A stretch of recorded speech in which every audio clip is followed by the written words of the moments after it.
So in this lesson, I'm planning to go into more detail about arithmetic sequences in particular.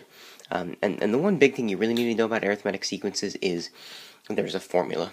And this formula basically governs everything that's going to happen with arithmetic sequences. There are a couple of other formulas that we'll have to deal with down the line, but this is going to be the main one that does everything.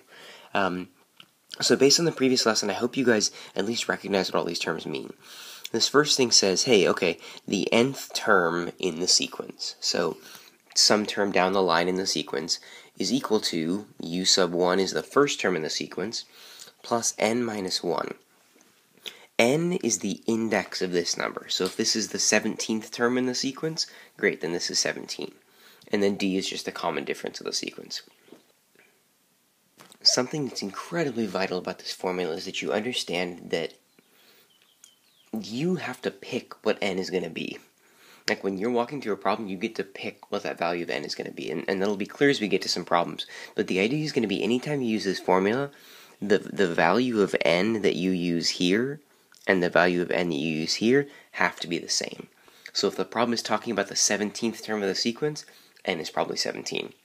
If the problem is talking about the 5th term of the sequence, n is probably 5. If the problem talks about multiple terms, like the 5th term and the 17th term, you will need to use two equations. Okay? Now, this next part I don't want to spend a lot of time on, but I do want to show you guys this formula makes sense. Let me sort of write down a little mini problem here. So let's look at what happens when n is 5. When n is 5, it says the 5th term is equal to the first term plus 5 minus 1, in other words, 4, times the common difference. Let's take a look at how that makes sense. If you had a sequence, and this was the first term, and then there was a second term, a third term, a fourth term, and a fifth term, how would you get from the first term to the fifth term? Wouldn't you add the common difference to get here, and then add the common difference to get here, and add the common difference to get here, and add the common difference to get here? Notice, how many times did you add the common difference? We added it 1, 2, 3, 4 times. That's where this formula comes from. It comes from the idea that if you want to get to the nth term, you're going to have to add the common difference 1 less times. If that makes sense to you, great. If not, I'm not going to argue at this point. That's the formula. This is the thing that we're going to use for all the problems I'm about to go through. The first term of an arithmetic sequence is 15, and the 12th term is 59. Find the common difference and use this to find the 81st term of the sequence. I really want to highlight something that I said in the previous slide when I talked about the formula. I said that every time you use the formula, you're going to use a different value of n. And so that means if the problem talks about two different terms, two different values of n, you need to use the formula twice. So you read through this problem. The first term of the arithmetic sequence is 15, okay, fair enough, and the 12th term is 59. Right there, 12th term, this right here is referring to a value of n. That's saying n equals 12. I'm going to need to write the formula down for n equals 12. Then find the common difference and use this to find the 81st term of the sequence. That means at some point I'm going to use n equals 81. I'm going to need to use the formula again. So what I recommend is when you see those two values, write down the formulas, right? When n equals 12, I'm going to have u12 equals u1 plus 12 minus 1, which is 11, times the common difference. For n equals 81, I'm going to have u81 is equal to u1 plus 81 minus 1, so 80, times the common difference. Okay? And the idea is, one of these formulas, we're going to be able to solve these things. So now you start plugging in what you know. Right? Do I know what u12 is? Sure, it says right here the 12th term is 59.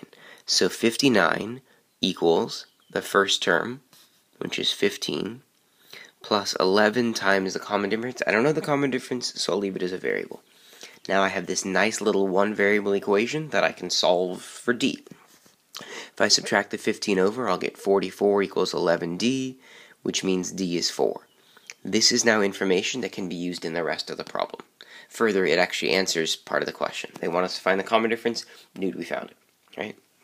Next, the other formula with when n equals 81. Do I know what u81 is? I don't.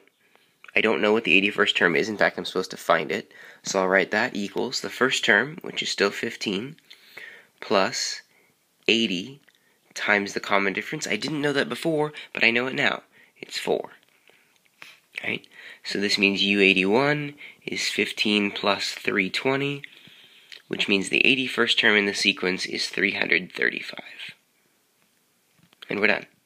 Notice, these problems are really just about use the formula. For each value of n you see, use the formula again, and you'll be fine. In this next example, I want us to consider an arithmetic sequence for which the first term is 31 and the common difference is negative 2. And I want us to find the value of n for which un equals 3. Right? So this one's a little bit different. I said in the previous one that you were going to have to use the formula again for each different value of n you had. In this one, I want you to find the value of n. So that's fine. I'm going to start with the formula. The formula says that un is equal to u1 plus n minus 1 times the common difference. To be honest, this should be one that you guys can do on your own without any leading from me.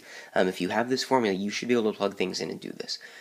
So pause the video, work this out. If you want to, unpause it and check to make sure you plugged in numbers in the right place, but then do the arithmetic on your own. Make sure you can do this. So do we know what un is? Sure I do. The problem says right there. It says, look, un equals 3. Great. So 3 equals u1. Let's see, the first term is 31, plus, do I know what n is?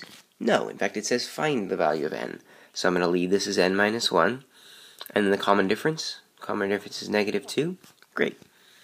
So now solving this thing, I'll subtract the 31 over, get negative 28 equals negative 2 times n minus 1. And then I'm going to divide by negative 2, and get 14 equals n minus 1, which means n is 15. At this step up here, you could certainly have distributed the negative 2, then, move the 2 and divide it. You can do it that way, but this way also works fine. In this third example, I want us to find the values of the common difference and the first term of an arithmetic sequence for which these two things are true. What I really hope you guys notice here, what I want you to see here, is what values of n are being used in this problem. I've mentioned several times in this video that that's an important thing for us. What values of n are being used? I hope you're either pausing the video or thinking about that. I hope we recognize that n equals 13 is one of them, and n equals 32 is another, right? Since there are two different values of n, I'm going to need two different equations. So I now want you guys to pause the video and write down those equations to the best of your ability. Right? So the first one, when n equals 13, we're going to have u13, that means 41, is equal to the first term, which I don't know, plus n minus 1, that's 13 minus 1, so 12 times the common difference. Right? For the other one, I'm going to have u32, which means negative 16, is equal to u1, which I still don't know, plus n minus 1, which is 31, times the common difference, which I don't know. At this point, I hope you notice we have two equations with two unknowns. Anytime you ever have two equations with two unknowns, you should be kind of excited because it means you're almost done with the problem. It means you just need to use substitution or elimination to finish solving the problem. Right? And it's actually, for this style of problem, these are beautifully set up to use elimination. If I just take this equation and write it underneath this one, like they're both in the same order. They're both in the form of number u plus number d. They both look like that. So I can just write 41 equals u1 plus 12d underneath this one and subtract the whole thing. Okay. So if I subtract the whole thing, negative 16 minus 41, that's a negative 57 equals u1 minus u1, those cancel. 31d minus 12d gives me 19d. Then all I have to do is divide both sides by 19, and I'll end up finding that d, the common difference, is negative 3. Now that I have that, I can plug back in here. 41 is equal to u1 plus 12 times negative 3. 41 is u1 minus 36. If I add 36 over, I'll get that the first term is 77. We found the first term, we found the common difference, we're done. These problems used to be, like when I explained these problems before, they used to be more difficult. I really feel like this method I have now of each different value of n you have, write down the formula again, set up a system and solve it, it really makes these problems pretty straightforward. There are some other kind of wacky things you can do with arithmetic sequences, but they all just relate back to this stuff. If you can look at the formula, plug things in the right places, you're going to be fine.